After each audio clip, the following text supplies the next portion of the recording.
Paul, est-ce vraiment toi? Je n'aurais jamais imaginé te revoir ici, après tout ce temps.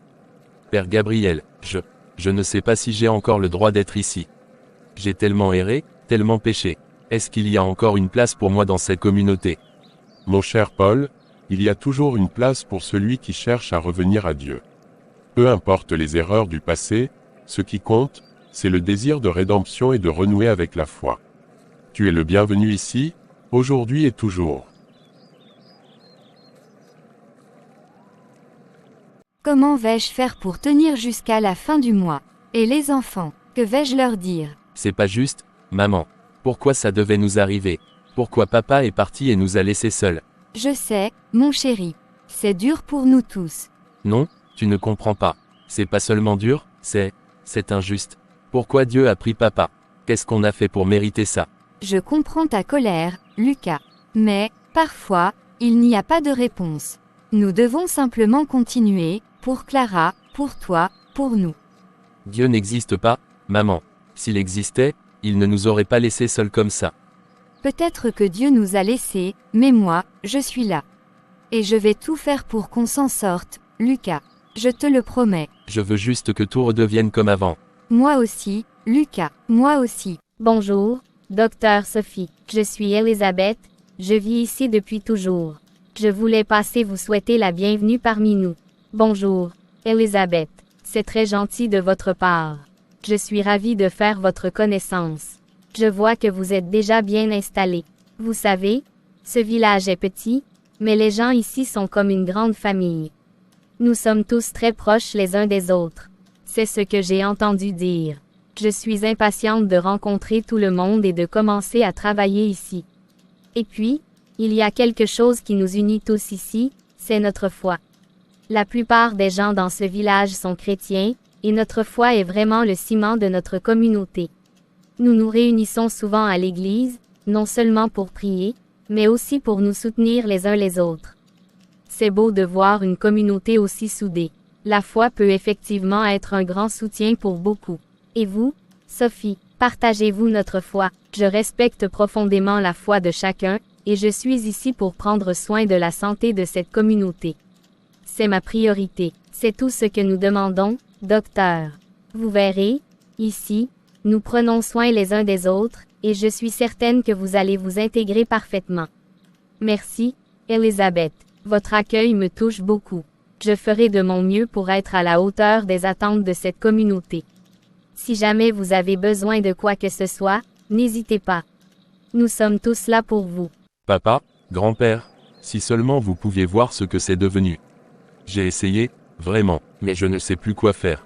Vendre la ferme, c'est comme abandonner tout ce que vous avez construit, tout ce que vous m'avez transmis. Seigneur, je ne sais plus quoi faire. J'ai tout essayé, mais les récoltes échouent, les dettes s'accumulent. Je ne veux pas perdre cette ferme, perdre ce que ma famille a bâti avec tant de labeur et de foi. Mais je suis à bout, Seigneur. Si c'est ta volonté que je continue, alors accorde-moi un signe, un miracle, quelque chose qui me montre que tout n'est pas perdu. Émile, c'est bien toi, ça fait longtemps, comment vas-tu? Paul, je vais comme je peux, je suppose. Je ne m'attendais pas à te croiser ici. Ça fait un moment qu'on ne s'est pas vu. Viens, prenons un café ensemble. J'aimerais entendre ce que tu as à dire. Tu as l'air d'avoir beaucoup sur le cœur. Parle-moi, Émile, qu'est-ce qui te tracasse? J'ai fait des erreurs, Paul. De grosses erreurs. J'ai blessé des gens, trahi la confiance de ceux qui m'aimaient. Et maintenant, je suis là, de retour dans ce village qui ne veut plus de moi. Je sais que j'ai été libéré, mais je ne suis pas libre. Mon passé me suit partout. Je veux me racheter, je veux être un homme meilleur, mais je doute que ce soit possible. Comment peut-on pardonner à quelqu'un comme moi? Émile, je crois que chacun de nous a droit à une seconde chance. Tu as fait des erreurs, oui, mais le simple fait que tu cherches à te racheter montre que tu es déjà sur le bon chemin. Le pardon n'est pas facile, surtout quand il s'agit de se pardonner à soi-même. Mais sache que Dieu voit ce qu'il y a dans ton cœur. Si tu es sincère, alors tu peux changer, tu peux être l'homme que tu veux devenir. Merci, Paul. Ça fait du bien de savoir que quelqu'un croit encore en moi. Peut-être que je peux essayer de faire les choses différemment cette fois-ci. Où es-tu, Dieu? Pourquoi est-ce que tout va mal dans ma vie? J'ai prié, j'ai fait tout ce qu'on m'a appris, mais tu ne réponds jamais. Tu m'as abandonné. Tu n'existes même pas. C'est ça. Cette croix ne signifie rien. Lucas, je t'ai entendu de loin. Je sais que tu souffres, que tu es en colère. Mais Dieu n'a jamais dit que la vie serait facile, tu le sais. Papa nous l'a toujours dit. La foi n'est pas une garantie d'une vie sans épreuves, c'est ce qui nous permet de les surmonter. Mais pourquoi, Clara, pourquoi je dois endurer tout ça? J'ai l'impression que tout s'effondre autour de moi, et je suis impuissant. J'ai tout perdu. Papa disait toujours que dans nos moments de plus grande faiblesse, c'est là que notre foi doit être la plus forte. La croix, Lucas, elle n'est pas là pour nous rappeler ce qui est facile, mais pour nous rappeler que même dans la souffrance, il y a de l'espoir. Jésus lui-même a porté cette croix avec tout son fardeau. Si tu te sens abandonné, rappelle-toi qu'il est toujours là, même si tu ne le sens pas. Il est dans nos cœurs, dans nos prières, dans nos espoirs. Je ne sais pas si j'ai encore la force de croire, Clara. C'est si dur. Tu n'es pas seul, Lucas. Tu as moi, tu as la communauté, et tu as Dieu, même si tu ne le vois pas en ce moment. La foi, c'est ce qui nous lie, c'est ce qui nous porte. Si tu veux, on priera ensemble, ici, maintenant. Et je te promets, petit frère, qu'on surmontera ça, comme on a toujours fait, ensemble. C'est une vilaine blessure, Jean. Qu'est-ce qui t'est arrivé? Juste un accident avec la charrue. Ce n'est pas la première fois que ça m'arrive. La vie à la ferme n'est pas tendre, tu sais. Tu sembles pensif, Jean. Est-ce que quelque chose te tracasse? Je pense que j'ai juste beaucoup sur le cœur en ce moment. La ferme, les dettes, et, ma foi. Ou plutôt, le peu qu'il en reste. Ta foi. Tu sembles être quelqu'un qui s'y accroche fortement, pourtant. Je m'accroche, oui, mais parfois, c'est difficile. Quand tout va mal, quand on a l'impression que les prières restent sans réponse, il devient facile de douter. Mais c'est justement dans ces moments-là que je m'efforce de ne pas abandonner. Parce que, sans ma foi, je crois que je me perdrais complètement. Tu sais, je n'ai jamais vraiment compris comment la foi pouvait être une telle force pour certains. Pour moi, ça a toujours été quelque chose de vague, presque irréel. La foi est un mystère, même pour ceux qui la vivent au quotidien. Ce n'est pas quelque chose de tangible, que l'on peut voir ou toucher. C'est une confiance, une espérance, un lien invisible avec quelque chose de plus grand que nous. Quand tout semble perdu, c'est cette foi qui nous dit que tout n'est peut-être pas fini, qu'il y a encore de l'espoir, même si on ne le voit pas encore. Tu penses vraiment que la foi peut tout surmonter? Je pense que la foi ne rend pas les problèmes plus faciles, mais elle nous donne la force de les affronter. Ce n'est pas une solution magique, mais c'est un chemin, une façon de continuer à avancer même quand tout semble s'effondrer. Peut-être que j'ai été trop dur, trop sceptique. Peut-être que je devrais essayer de comprendre cette foi dont tu parles. La foi n'est pas un chemin facile, mais c'est un chemin que l'on n'a pas à parcourir seul. Si jamais tu veux en parler, je serai là. Mange, Émile. Tu as besoin de reprendre des forces. Je ne mérite pas ta gentillesse, Élisabeth. Tu sais ce que j'ai fait. Je ne suis pas quelqu'un de bien. Émile, aucun de nous n'est parfait. Nous avons tous nos faiblesses, nos erreurs. Mais le plus important, c'est ce que nous faisons après. Le pardon est au cœur de notre foi. Dieu pardonne à ceux qui se repentent sincèrement. Et nous, en tant que chrétiens, nous devons apprendre à pardonner aussi.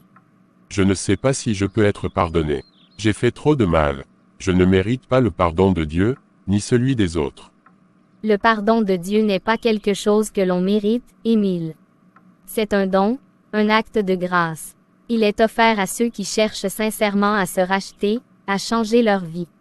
Le pardon, c'est le début de la rédemption. Si tu veux vraiment changer, si tu veux vraiment trouver la paix, alors accepte ce pardon, et commence à te pardonner toi-même.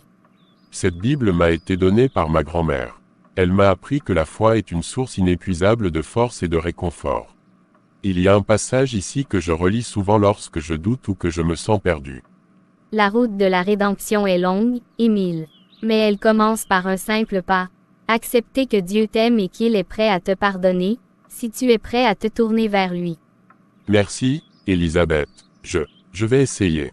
Je ne sais pas où cela me mènera, mais je vais essayer de croire, de pardonner, et peut-être, un jour, de me pardonner moi-même. C'est tout ce que Dieu te demande, Émile, de faire ce premier pas. Le reste viendra avec le temps. Mais sache que tu n'es pas seul. Nous sommes tous en chemin, cherchant notre propre rédemption. Allô? Thomas. C'est Jean. Je sais que c'est inattendu, mais je voulais parler de ce qui s'est passé, il y a des années. De l'accident. Je pense souvent à ta famille, et je me demande si tu as trouvé la paix depuis. Pourquoi maintenant, Jean? Pourquoi réveiller tout ça? C'est du passé, laisse-le où il est. Je ne peux pas m'empêcher de penser que nous devons affronter ce qui s'est passé pour avancer. Je sais que c'est difficile, mais peut-être qu'il est temps. Tu veux que j'affronte quoi exactement, Jean? Le fait que ma famille est morte. Que Dieu, s'il existe, les a laissés mourir de manière aussi cruelle. Non, je refuse de croire qu'un être miséricordieux aurait pu permettre une telle tragédie. Thomas, je suis désolé pour ta perte. Personne ne peut comprendre ta douleur. Mais la colère et la rancune ne te ramèneront pas ce que tu as perdu. Elles te détruisent lentement. Peut-être que Dieu a un plan que nous ne comprenons pas, mais je pense qu'il veut que tu trouves la paix. La paix, comment puis-je trouver la paix quand tout ce que j'avais de plus cher m'a été arraché? Non, Jean, je refuse de pardonner ou d'oublier. Si Dieu existe, il m'a abandonné ce jour-là, et je ne suis pas prêt à lui pardonner. Pourquoi vous? Pourquoi pas moi? Je vous ai tout pris, et maintenant je n'ai plus rien. Père, je ne sais pas par où commencer. Je me sens tellement accablé, comme si le poids du monde entier reposait sur mes épaules. Prends ton temps, Marie. Dieu est ici avec nous, et il entend chaque mot, chaque battement de ton cœur. Tu n'es pas seul. Je ne sais plus quoi faire. Lucas est tellement en colère. Il m'en veut, et je sens que je le perds. Et puis, il y a toutes ces responsabilités, tout ce que je dois gérer, tout ce qui repose sur moi. Je n'ai jamais eu l'impression d'être assez forte pour tout ça. Je suis épuisée, Père.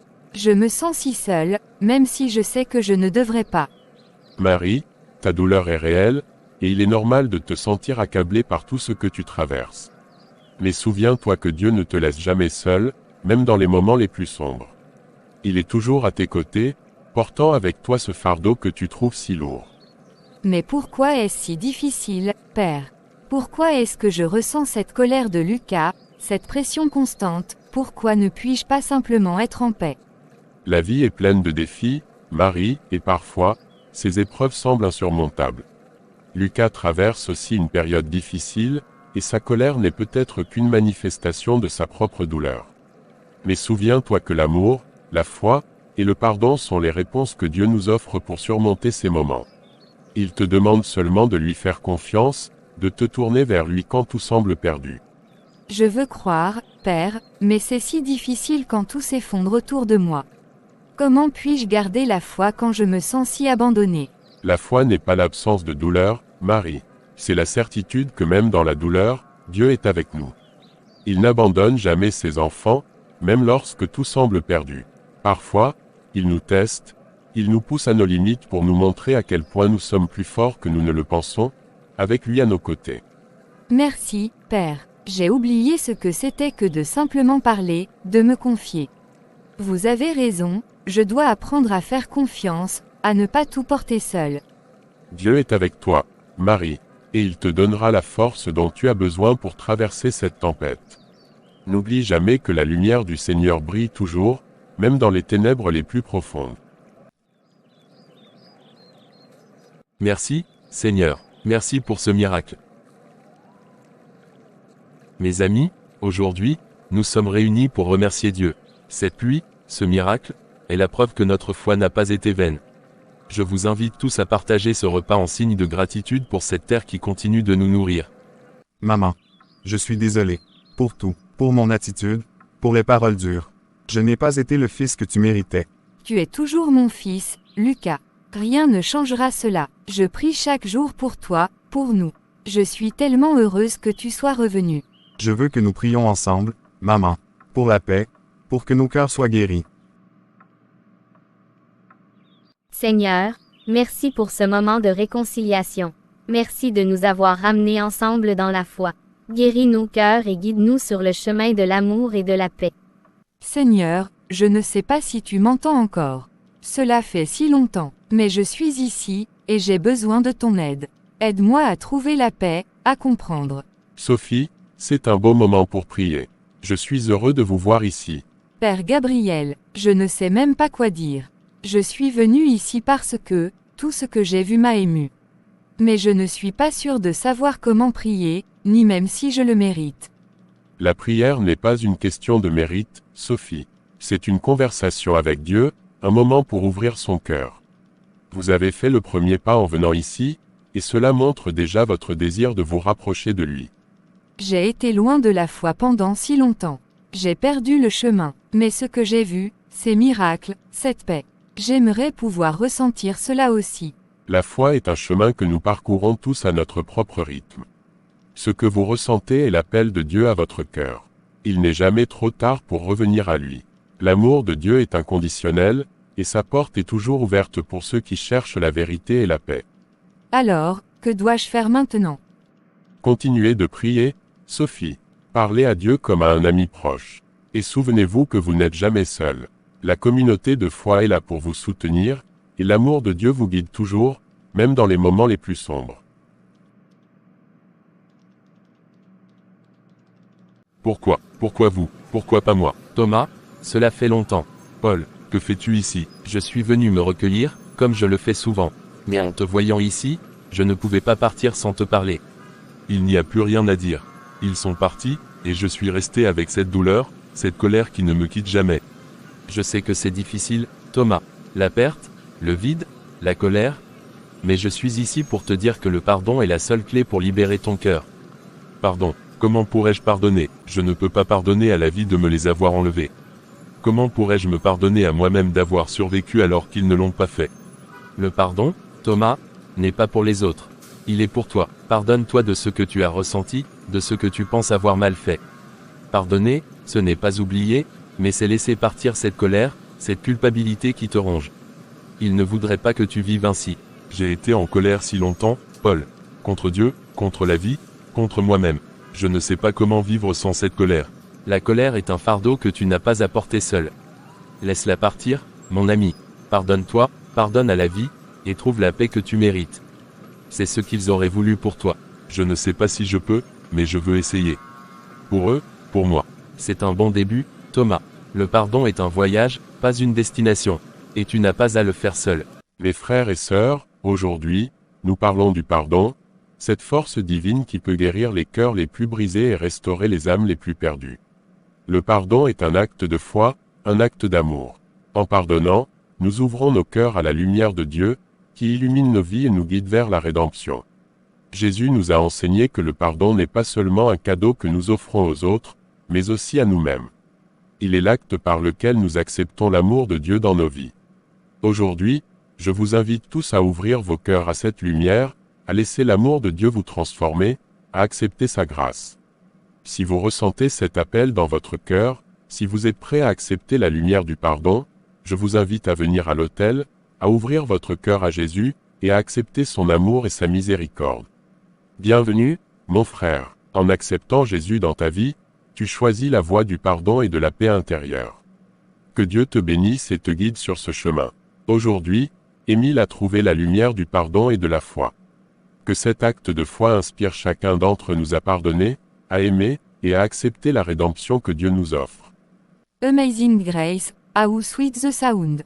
Jean, dont les cultures ont été sauvées par la pluie miraculeuse, travaille avec un sourire de gratitude sur le visage. Autour de lui, les champs prospèrent, un symbole vivant de la grâce divine. Chaque jour, il prend un moment pour prier et remercier Dieu, partageant souvent ce moment avec d'autres membres de la communauté qui viennent lui rendre visite. Lucas, ayant fait la paix avec son passé et sa mère, se promène avec elle dans les champs. Leur relation, autrefois marquée par des tensions, est maintenant empreinte d'amour et de compréhension. Clara les rejoint, tenant leurs mains, unissant la famille dans un lien de foi et de soutien mutuel. Sophie est devenue une membre active de la communauté, trouvant du réconfort et un sens renouvelé dans la foi qu'elle avait perdue. Elle aide régulièrement à l'église, organisant des événements pour rassembler les villageois et les encourager à partager leur foi et leur amour. Ses prières, autrefois hésitantes, sont maintenant remplies de conviction et de gratitude. Thomas visite la tombe de sa famille, mais cette fois avec un cœur apaisé. Il dépose des fleurs sur la stèle, ses lèvres murmurant une prière de remerciement. La colère qu'il avait rongée pendant tant d'années a disparu, remplacée par une paix intérieure et une acceptation du passé. Paul, son vieil ami, le rejoint parfois pour se recueillir ensemble, partageant des moments de réflexion et de prière. Émile, désormais pleinement intégré dans la communauté, marche dans les rues du village, saluant chaleureusement ceux qu'il croise. Le regard des villageois a changé, autrefois méfiant, il est maintenant rempli de respect et d'amour. Émile s'investit dans les activités du village, et dans ceux qui en ont besoin, offrant une oreille attentive à ceux qui cherchent du réconfort. Le village tout entier, autrefois marqué par la douleur et le doute, est maintenant un phare de lumière et d'espoir. Les habitants, unis par leur foi et leur amour, sont devenus des modèles de résilience et de bonté. Leur vie, transformée par les événements récents, rayonne d'une nouvelle énergie qui se répand bien au-delà des limites du village. Le soleil se couche doucement, plongeant le village dans une douce lumière dorée. Un sentiment de paix et de satisfaction emplit l'air, tandis que le village continue de prospérer, guidé par la foi, l'amour et la lumière divine.